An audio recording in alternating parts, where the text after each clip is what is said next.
Hello my dear students, कैसे हैं आप सभी लोग। I hope you are doing great. मैं अंकिता, आपकी English educator, and welcome to my channel. बेटा, आज के इस वीडियो में हम देखेंगे NCERT solutions of the poem a thing of beauty. इस पोएम का कंप्लीट एक्सप्लेनेशन मैं ऑलरेडी कवर कर चुकी हूँ, और अगर अभी तक आपने एक्सप्लेनेशन का वीडियो नहीं देखा है तो मेक श्योर आप पहले उसे ही देखिए। यहाँ पर उस एक्सप्लेनेशन का वीडियो जो है डिस्प्ले हो जाएगा, उस पर क्लिक करेंगे तो सीधा उस वीडियो तक आप पहुंच जाएंगे।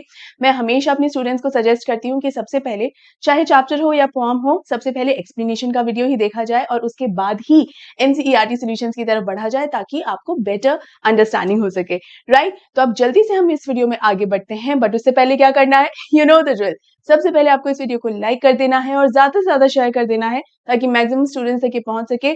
और अगर अभी तक मेरे चैनल को सब्सक्राइब नहीं किया है तो आप उसे सब्सक्राइब कर लीजिए, and do not forget to join my Telegram channel. उसका लिंक आपको इसी वीडियो के डिस्क्रिप्शन बॉक्स में मिल जाएगा।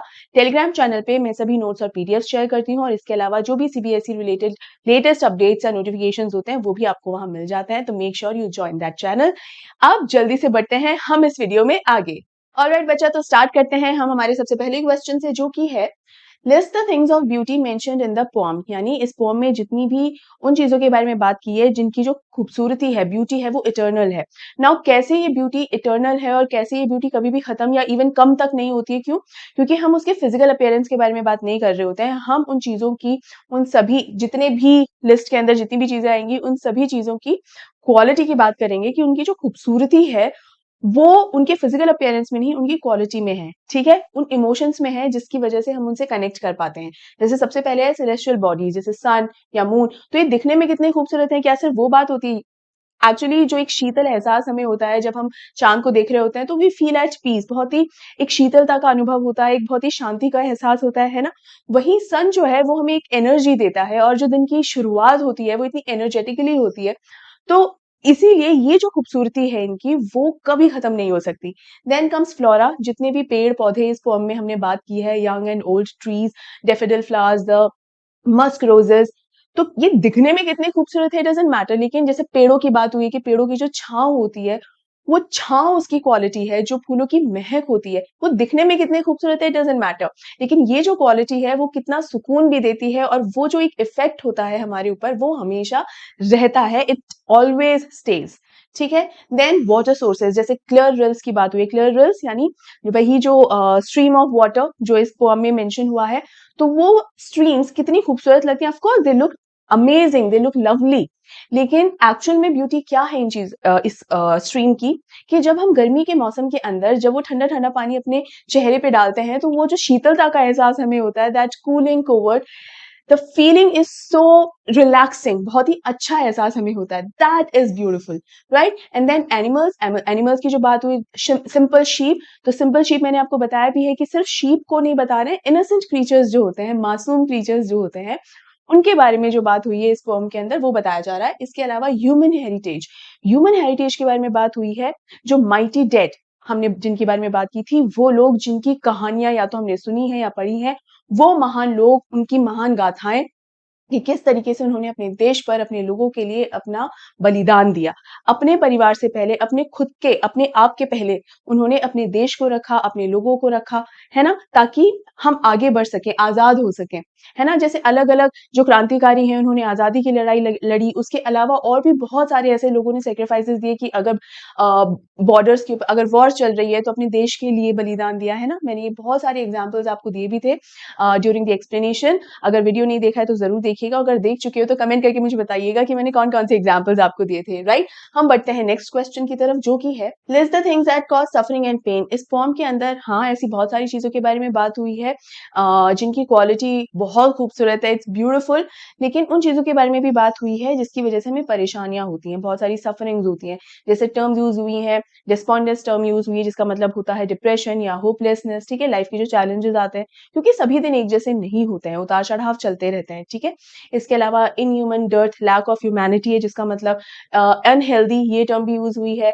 पॉल शब्द यूज हुआ है, जिसका मतलब होता है डार्क क्लाउड्स। तो इविल थॉट्स भी, ये टर्म भी यूज हुई है। तो इसका ये मतलब है कि हमारी लाइफ में ऐसा नहीं है कि चैलेंजेस नहीं है, ऑफ कोर्स हैं, देयर आर थिंग्स जो कि जिनकी क्वालिटी की वजह से वो चीजें बहुत खूबसूरत हैं, ऑफ कोर्स। लेकिन उसके बाद भी बहुत सारी समस्याएं भी हैं।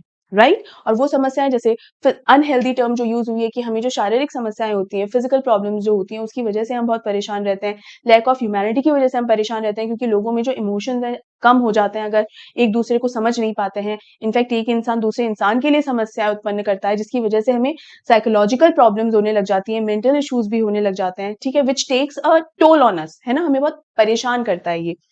तो ये वही सारी चीजें हैं जो इस पोएम में बताई गई हैं। लेकिन इस पोएम का मेन मैसेज क्या है? वो यही है कि इतनी सारी समस्याएं होने के बावजूद भी ऐसी बहुत सारी चीजें हैं जिनकी क्वालिटी की वजह से वो क्वालिटी ही खूबसूरत है। तो बेसिकली उन सारी चीजों की खूबसूरती ही ऐसी चीज है जो हमें इतनी सारी समस्याएं होने के बावजूद हमें वो चीजें धरती से बांधे रखती हैं। यू गॉट द आइडिया कि भले कितनी भी समस्याएं हैं, कितनी भी नेगेटिविटी है, कितनी भी चैलेंजेस हैं, होपलेसनेस है, बहुत सारी चीजें हैं, लेकिन उसके अलावा भी ऐसा बहुत कुछ है जो बहुत खूबसूरत है और वो खूबसूरती इटर्नल है। And that eternal beauty is only the reason why we still are connected to this earth. That beauty binds us with this to this earth, right. चलिए नेक्स्ट क्वेश्चन पे बढ़ते हैं। What does the line therefore are we reading flowery bands to bind us to earth suggest to you? अभी अभी मैंने आपको इसका meaning समझाया था बेसिकली कि ये जो लाइन है are we reading of flowery bands to bind us, यानी जो समस्याएं अभी अभी मैंने जो आपको मेंशन करी पीछे वाले क्वेश्चन में कि जितनी भी समस्याएं हैं उसके बावजूद भी हम लोग जो है, जितने भी इंसान हैं, हम लोग एक इस धरती से जुड़े रहते हैं। तो धरती से जुड़े रहने का मतलब है कि हम इस धरती पे जिंदा रहते हैं और जिंदा रहना चाहते हैं, क्योंकि अगर सब कुछ नेगेटिव ही होगा तो कोई भी इंसान जीना ही नहीं चाहेगा। क्यों जिएगा? हर तरफ समस्या है, प्रॉब्लम है, तो जीने का मकसद ही क्या बचता है? ठीक है। लेकिन हमारा जो एक एम होता है, उस एम को अचीव करने के लिए हम जो मेहनत करते हैं, वो मेहनत करना खूबसूरत है। That is beauty, right. तो जब हमारा कोई एम बना लेते हैं, हमारा कोई गोल है, कोई टारगेट है जिसे हमें अचीव करना है, उसे अचीव करने के लिए हम जो मेहनत करते हैं, उसके पीछे भागते हैं, दैट इज ब्यूटिफुल, राइट। तो इसका बेसिकली मतलब यही है कि देखिए, डिस्पाइट लाइफ हार्डशिप्स, कि भाई कितनी भी समस्या है दुनिया में, कितने भी चैलेंजेस हैं, उसके बावजूद भी humanity actively connects with the earth through beautiful things. जो इंसानियत होती है ना, वो हमें इस धरती से कनेक्ट करती है, राइट। द इंसानियत मतलब अगेन द ब्यूटी, ठीक है, they are talking about the beauty. The flowery band symbolises the joy and sweet memories. वो जो फ्लावरी बैंड जो है, वो टर्म क्यों यूज हुई है? ऑल दोज पॉजिटिव थिंग्स, वो सारी अच्छी चीजें, अच्छी बातें जिसकी वजह से हम लोग कनेक्ट फील करते हैं, है ना, कि भाई हम इस धरती पे रहना चाहते हैं, जीना चाहते हैं। तो सिर्फ नेगेटिविटी ही नहीं है, बहुत सारा ऑप्टिमिज्म भी है इस धरती पे, ठीक है। और उसी पॉजिटिविटी की वजह से, उसी ऑप्टिमिज्म की वजह से और उसी ब्यूटी की वजह से हमें एक मोटिवेशन मिलता है, राइट। तो ये इस क्वेश्चन का आंसर है। आई होप आपको अच्छे से क्लियर हो गया होगा बेटा, ढंग से समझ में आ गया होगा। चलिए next question is, what makes human beings love life in spite of troubles and sufferings? के इतनी समस्याएं होने के बावजूद भी वो कौन सी चीज है जो जिसकी वजह से ह्यूमन बींग्स जो है वो दे लव देयर लाइफ? मतलब ऐसी वो कौन सी चीजें हैं that they love their life? देखिए, कितनी भी सफरिंग्स हो, इनएविटेबल सफरिंग्स, वो सफरिंग्स जिन्हें अवॉइड नहीं किया जा सकता है, ठीक है, you can not ignore them. कोई चैलेंजेस हैं, कोई समस्याएं हैं, आएंगी तो आएंगी ही, but still hope is that one thing, the mix of hope, resilience and the search for meaning.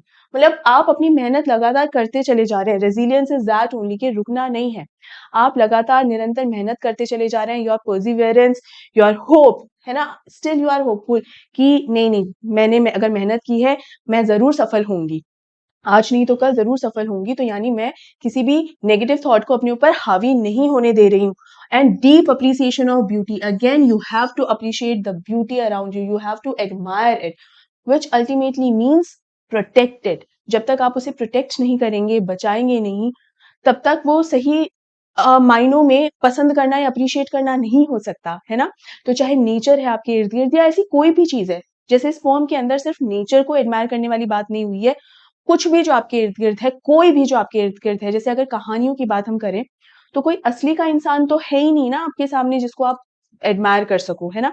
तो कि भाई जीता जागता खड़ा हुआ है वो इंसान, ऐसा नहीं है ना। उस इंसान की स्टोरीज हैं, उसकी जो कहना चाहिए कि जो गाथाएं हम सुनते आ रहे हैं, तो उन गाथाओं को एडमायर करके, उन्हें सिंसियरली, कर्टेसी के साथ उन गाथाओं को सुनकर ही हम उस इंसान को तवज्जो दे सकते हैं, उसे रिस्पेक्ट दे सकते हैं, उसे सम्मान दे सकते हैं, राइट। तो वो सम्मान देना बहुत जरूरी है। कई बार हम कहते हैं ना कि जिस इंसान से हम मिले नहीं उससे कनेक्शन फील नहीं होता, ऐसा कुछ नहीं है। अगर हम किसी के काम को, या चाहे कितने भी पुराना काम वो हो, कितना भी ज़्यादा पास्ट में या हिस्ट्री में जाके हमें वो पता चले कि भई अच्छा लोगों ने इतने-इतने बड़े-बड़े काम करे हुए हैं, इतने बड़े-बड़े सैक्रिफाइसेस किए हुए हैं, उनको अप्रिशिएट करना, उन्हें एक्नॉलेज करना ही एडमायर करना होता है ना? उन्हें सीरियसली सुनना, समझना ही रिस्पेक्ट देना होता है ना? तो यहाँ this endurance is powered by several profound psychological and emotional anchors, कि यही हमारी जो होप होती है, यही हमारा जो रेजिलियंस होता है, वो चाहे कितने भी चैलेंजेस आओ, वो रेजिलियंस, वो होप एक एंकर की तरह काम करती है, हमें अनस्टेबल नहीं होने देती। यानी कौन सी चीज है जो हमें बड़े से बड़े चैलेंज के अंदर एकदम स्टेबल बनाए रखती है? वो चीजें हैं again admiring the hope, admiring the beauty and be resilient. Right, I hope आपको समझ में आया अच्छे से बेटा। Next question is why is grandeur associated with the mighty dead? इसका मतलब है कि जो टर्म है ग्रैंडियोर, वो माइटी डेड इसके साथ एसोसिएटेड कैसे है, लिंक कैसे है? तो ग्रैंडियोर का मतलब क्या है? ग्रेटनेस या ग्रैंड, महान। और माइटी डेड क्या है? माइटी डेड का मतलब है कि जिन लोगों के बारे में बात हो रही है उनकी डेथ कोई साधारण डेथ नहीं थी। ये वो लोग थे जिन्होंने अपने पीछे एक पूरी लेगेसी छोड़ी है। चाहे कितना भी समय बीत जाए, लेकिन इन लोगों को याद करना हम कभी नहीं छोड़ सकते हैं, हम कभी इन लोगों के बारे में नहीं भूल सकते हैं, क्योंकि चाहे स्टोरीज के थ्रू, जो उनकी गाथाओं के थ्रू हमें उनके बारे में हमेशा पता चलता रहता है। यानी इन लोगों ने अपने जीवन को मूल्यवान बनाया, मतलब they valued their life. How did they value their life? उन्होंने अपने पूरे जीवन को एक मकसद दिया, और वो मकसद था पूरी दुनिया, समाज या अपने लोगों या अपने देश के प्रति खुद को समर्पित कर देना, है ना? ताकि एक बेहतर समाज बन सके, ठीक है, एक बेहतर देश बन सके। या जो क्रांतिकारी थे, रेवोल्यूशनरीज थे, उन्होंने अपने देश को आजाद कराने के लिए अपनी जान का बलिदान दे दिया। तो इन लोगों का जो जीवन है वो साधारण नहीं है। तो जब ऐसा असाधारण जीवन जब अंत होता है, तो वो मृत्यु भी साधारण नहीं रहती है, वो हो जाती है माइटी, ग्रेट हो जाती है। और ऐसे ही लोगों की जो गाथाएं होती हैं वो भी बहुत महान होती हैं। ये वो गाथाएं हैं, वो टेल्स हैं जो सुनकर हमारा जोश कभी फीका नहीं पड़ता, हमारे अंदर जो देशभक्ति की भावना है वो कभी कमजोर नहीं पड़ती, बल्कि समय के साथ और ज्यादा गहरी और बढ़ती चली जाती है। राइट, और हमें और भी बहुत सारे अच्छे काम करने के लिए हमें प्रेरणा देती है, हमें इंस्पायर करती है, मोटिवेट करती रहती है लगातार। तो इतनी स्ट्रेंथ है मात्र एक मृत्यु में। कहते हैं ना कि मृत्यु का अर्थ होता है अंत हो जाना, किसी चीज का खत्म हो जाना। लेकिन इन्हीं महान लोगों की जो डेथ हुई ना, वो इतनी ज्यादा माइटी डेथ थी कि उसके साथ उनका अंत नहीं हुआ, बल्कि वो लोग और महान बन गए, और उनकी गाथाओं की वजह से वो लोग अमर हो गए।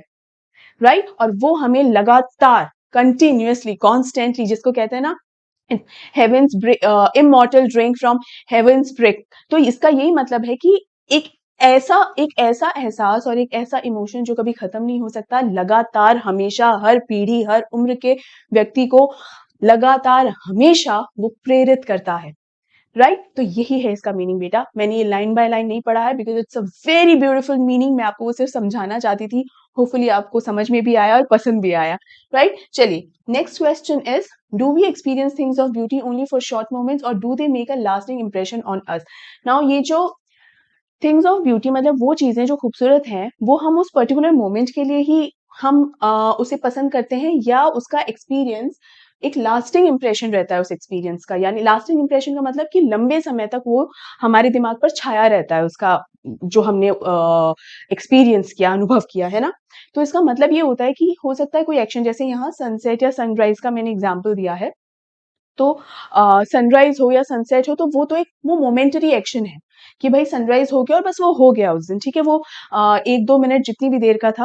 और सनसेट की भी बात करें तो सेम है कि 2-3 मिनट जितनी देर का भी सनसेट था, तो वो तो उतनी देर का ही था, तो उतनी देर के लिए दिखने में उतनी ही देर के लिए खूबसूरत लगा, तो वो तो of course momentary, it is for a short period of time, ठीक है, कि भाई इतनी देर सनसेट हो रहा है, इतनी देर सनराइज हो रहा है, and it is looking beautiful for this couple of minutes. तो दिखने के हिसाब से तो थोड़ी देर के लिए है, मोमेंटरी ही है, लेकिन उस टाइम पे हमें जो फील हो रहा होता है ना, अगेन द कामिंग इफेक्ट, ठीक है, सनसेट तो बहुत ही ज्यादा रिलैक्सिंग लगता है। That relaxing effect, it doesn't stay for just 2 or 3 minutes, it has that lasting impression. हम बाद में भी कभी जाते हैं, किसी को बताते हैं ना, तो हम उस एहसास को एक्सप्लेन कर रहे होते हैं कि इतना खूबसूरत नजारा था, इतना ब्यूटीफुली वो सन जो है वो सेट हो रहा था या राइज हो रहा था। So that emotion and that feeling has that lasting impression, right? तो वो physical beauty again, as I always say and as I have mentioned in this poem again and again, कि जो physical appearance है वो थोड़ी देर के लिए वो momentarily ही beautiful लगता है, पर उसके लिए जो एहसास है, वो जो beauty का जो एक emotion हम connect करते हैं, वो हमेशा रहता है। ठीक है, आई होप अच्छे से समझ में आया बेटा। बढ़ते हैं अगले और लास्ट क्वेश्चन की तरफ, जो कि है What image does the poet use to describe the beautiful bounty of the earth? Bounty का मतलब बेसिकली क्या होता है बेटा? इसका मतलब है जो नेचुरल रिसोर्सेज हैं जो अर्थ हमें देती है, ये हमारे लिए किसी ब्लेसिंग से कम नहीं है। इसका इकोसिस्टम या ये जो हमें फ्रूट्स, वेजिटेबल्स, क्रॉप्स जो हमें प्रोवाइड करवाती है, and the way it looks, क्या खूबसूरती है उसकी, ये चीजें कि उसमें वो कौन सी क्वालिटी है जो उसे हमेशा खूबसूरत बनाए रखती है और समय के साथ वो खूबसूरती बढ़ती ही रहती है, वो कौन सी चीजें हैं? तो वो बहुत सारी चीजें हैं। जैसे इसमें अगेन जो पहला क्वेश्चन का आंसर हमारा था वो हम यहाँ पर थोड़ा बहुत अप्लाई कर सकते हैं। कैसे? सेलेस्टियल बॉडीज के बारे में हमने बात की, वो धरती को खूबसूरत बनाए रखती है हमेशा। जो फ्लोरा के बारे में बात की, वाटर सोर्सेज के बारे में बात की, ये सब खूबसूरत बनाए रखती है। उसके अलावा ह्यूमन हेरिटेज भी उसमें एक पॉइंट था आंसर में। ह्यूमन हेरिटेज अगेन वो लेगेसी जो लोगों ने अपने पीछे छोड़ी है अपने बहुत महान कामों के कारण, है ना? तो वो किस तरीके से है? Portray the poet John Keats portrays nature's endless beauty, मतलब उस खूबसूरती के बारे में बात की है जॉन कीट्स ने इस पोएम में, जो कभी खत्म नहीं होगी, which is endless, as a never drying life giving nectar that constantly pours down to humanity from the brink of heaven. Brink of heaven, brink का मतलब होता है बेटा किनारा, ठीक है? तो स्वर्ग के किनारे से मतलब आप देखिए कि कितना खूबसूरती से एक डिवाइन ब्यूटी बताई गई है कि मानो स्वर्ग से एक इमॉर्टल ड्रिंक बह रही हो, मतलब एक ऐसा एहसास बह रहा हो। ये जो ड्रिंक है ना, ये ड्रिंक बेसिकली उस इमोशन के लिए ड्रिंक कहा गया है कि जिस तरह से ड्रिंक का एक नशा होता है ना, उसी तरीके से इन इमोशंस का, इन टेल्स का, इन स्टोरीज का, इस एंडलेस ब्यूटी का भी एक नशा है। वो नशा है जो जो हमेशा आपके ऊपर छाया रहता है। वो नशा समय के साथ कभी भी कम नहीं होता, खत्म होना तो बहुत दूर की बात है, समय के साथ वो नशा बढ़ता ही रहता है। और ये नशा it is not injurious to your health as well, to our health as well, ठीक है? तो ये नशा अच्छा है, हेल्दी है और हमेशा समय के साथ बढ़ता ही रहता है। ये उसकी बात कर रहे हैं यहाँ पर। तो ये नशा एज एन, नशे का मतलब ये है कि जब आप नेचर से एडिक्ट हो जाते हो कि तो ये बिल्कुल भी हार्मफुल एडिक्शन नहीं है। ये एक ऐसा एडिक्शन है जो आपकी हेल्थ भी इंप्रूव करता है, जो वातावरण को भी इंप्रूव करता है, आपकी थॉट प्रोसेस को भी बेहतर करता है, पॉजिटिव रखता है। तो इसी तरह जॉन कीट्स ने हमें खूबसूरती के मायने सिखाए हैं। अगर आप ध्यान दें तो जब भी हम एडिक्शन की बात करते हैं, नशे की बात करते हैं, तो इसका एसोसिएशन हमेशा नेगेटिव एसोसिएशन ही होता है, इसका पॉजिटिव एसोसिएशन नहीं होता है। लेकिन जिस तरीके से जॉन कीट्स ने इसे इस पोएम के थ्रू हमें समझाया है, इट्स वेरी ब्यूटीफुल, ठीक है? ये बहुत ही खूबसूरत है, बहुत ही इनोसेंटली हमें ये चीजें समझाई गई हैं कि किस तरीके से हमें अपने आसपास की चीजों को, लोगों को एडमायर करना चाहिए, क्योंकि एडमायर करना ही उन्हें प्रोटेक्ट करने का एक तरीका है और उन्हें बचाने का एक तरीका है, राइट? और ये जो वीर गाथाएं हैं, ये वीर गाथाओं को भी हमें हमेशा प्रोटेक्ट करना चाहिए। And again the best way is by admiring them, right? तो यही चीज हमें जॉन कीट्स ने इस पोएम के थ्रू समझाने की कोशिश की है। Have that emotional connect so that you can see the true beauty, right? तो इसी के साथ बेटा हमारी ये पोएम यहाँ पर एंड होती है। आई होप ये पोएम आपको पसंद आई होगी, अच्छे से समझ में आई होगी और एक्सप्लेनेशन भी आपको अच्छा लगा होगा। लेकिन फिर भी मैं जानना चाहूंगी कि आप लोगों को ये पोएम कैसी लगी और एक्सप्लेनेशन कैसा लगा। सो मेक श्योर आप जरूर से जरूर कमेंट करके मुझे बताएं। आप जानते हैं मुझे आप लोगों के कमेंट्स का बहुत ज्यादा इंतजार रहता है, तो कमेंट जरूर करिएगा, इस वीडियो को लाइक करिए, ज्यादा से ज्यादा शेयर कीजिए ताकि मैक्सिमम स्टूडेंट्स तक ये पहुंच सके। एंड मेक श्योर मेरे चैनल को भी जरूर सब्सक्राइब करें। And again do not forget to join my Telegram channel, जिसकी लिंक आपको इसी वीडियो के डिस्क्रिप्शन बॉक्स में मिल जाएगी। उस टेलीग्राम चैनल पर मैं सभी नोट्स और पीडीएफ शेयर करती हूँ। इसके अलावा जो भी सीबीएसई रिलेटेड लेटेस्ट अपडेट्स होती हैं, नोटिफिकेशंस होते हैं, वो भी आपको वहां पर मिल जाते हैं, जो कि बहुत आपके लिए बेनिफिशियल हो सकते हैं। तो make sure you join my Telegram channel, right? तो इसी के साथ बेटा इस वीडियो को यहाँ एंड करते हैं। अपना ढेर सारा ध्यान रखिएगा और लाइक शेयर सब्सक्राइब करना मत भूलिएगा। हम मिलते हैं अगले वीडियो में बहुत ही जल्द। तब तक के लिए take care and good bye.